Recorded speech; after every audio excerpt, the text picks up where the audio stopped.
In 1948, a soap company handed the American Heart Association $1.7 million. The next year, the AHA told Americans to stop eating butter and start cooking with industrial oils. Those oils didn't exist before 1865. They were created to lubricate machinery during World War II. To extract them requires hexane, a neurotoxic solvent. They oxidize the moment they're heated, creating compounds linked to cancer. Today, they're in 90% of processed foods. Americans consume over 1 pound per week. The industry is worth $212 billion, and every major health organization still says they're good for you. This story starts in 1911 with Procter & Gamble, a soap maker looking to expand. They discovered they could take cottonseed, a waste product from textile manufacturing, and turn it into something that looked like lard. Nobody ate cotton seeds. They're toxic to most animals. But P&G figured out an industrial process to make them edible. Here's how it works. Take seeds that humans never ate.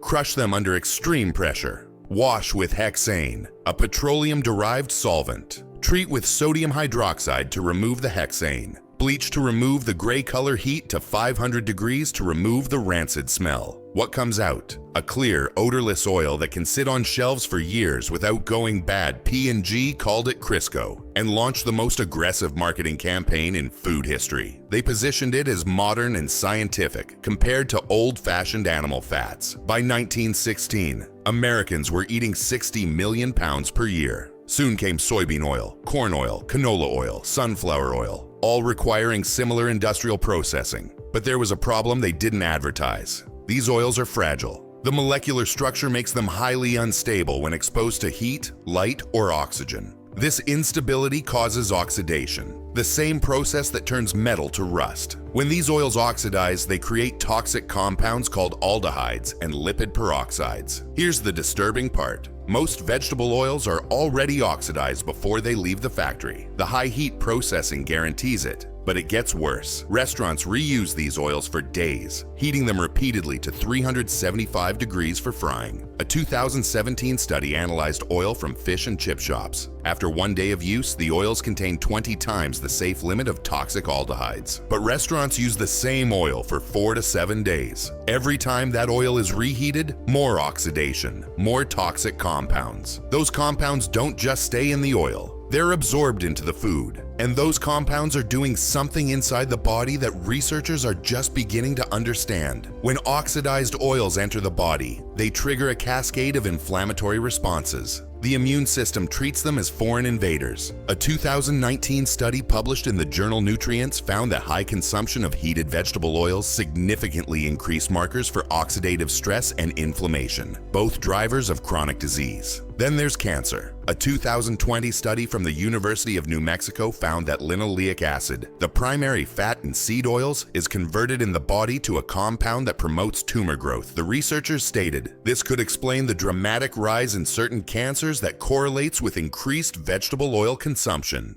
Between 1909 and 1999, vegetable oil consumption in the U.S. increased by 130%. During that same period, cancer rates exploded. But wait, these oils are supposed to be heart healthy, right? A 2016 reanalysis of data from the Sydney Diet Heart Study found that replacing saturated fats with vegetable oils increased the risk of death from heart disease by 62%. The original researchers in the 1970s buried this data. It wasn't published until 40 years later. So why are these oils still recommended by every major health organization? Let's go back to 1948. The American Heart Association was a small organization with minimal influence. Then Procter & Gamble, makers of Crisco, donated $1.7 million. The AHA's own history book states, "Overnight, millions poured into our coffers." 13 years later, in 1961, the AHA published its first dietary guidelines. The recommendation? Replace saturated fats like butter with vegetable oils. This wasn't based on conclusive science. It was based on the hypothesis of one researcher, Ansel Keys, whose work was later shown to be deeply flawed. Fast forward to 2025.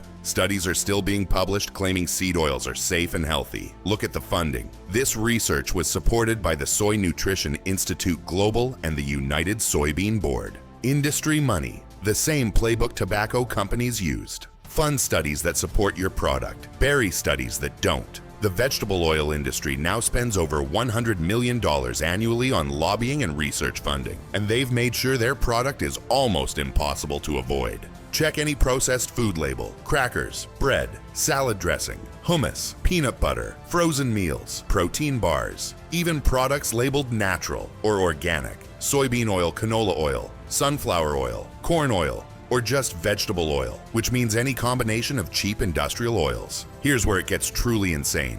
The FDA requires infant formula manufacturers to include high amounts of soybean and corn oil. They claim babies need it for development, but human breast milk from women eating traditional diets contains less than 4% of these oils. Modern formula, over 20%. Babies are being fed industrial oils from day one. And restaurants, almost everything fried is cooked in seed oils. They're cheap.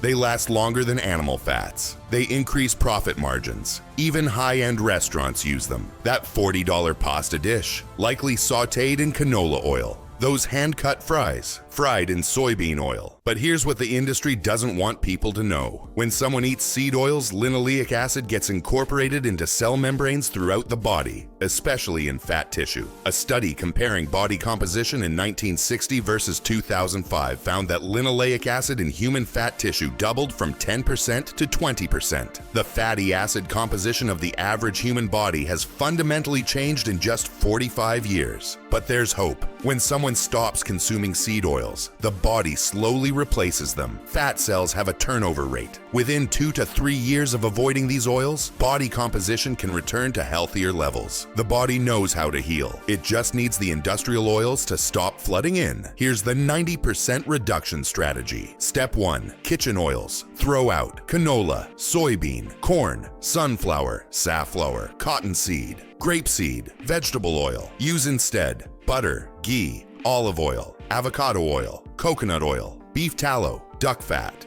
These don't require industrial processing. They're stable when heated. Step 2. Read every label. If it lists any seed oil in the ingredients, put it back. This eliminates 90% of processed foods. What's left? Real food. Step 3. Restaurant strategy. Avoid fried food entirely. Ask what oil they cook with. If they won't tell you, assume seed oils. Choose grilled, roasted, or steamed dishes, or find restaurants that advertise cooking with butter or olive oil. Step 4. The exceptions. Some seed oil consumption is unavoidable unless someone never eats out. That's fine. The goal isn't perfection, it's massive reduction. Going from 80 grams daily to under 8 grams daily is a 90% reduction. That's the difference between constant oxidative stress and giving the body a chance to recover. The industry built a $212 billion empire on industrial waste. They convinced doctors it's healthy. They hid it in everything. But the body wasn't designed for hexane-washed cotton seeds. It was designed for real food, and once someone knows what to look for, the choice becomes obvious.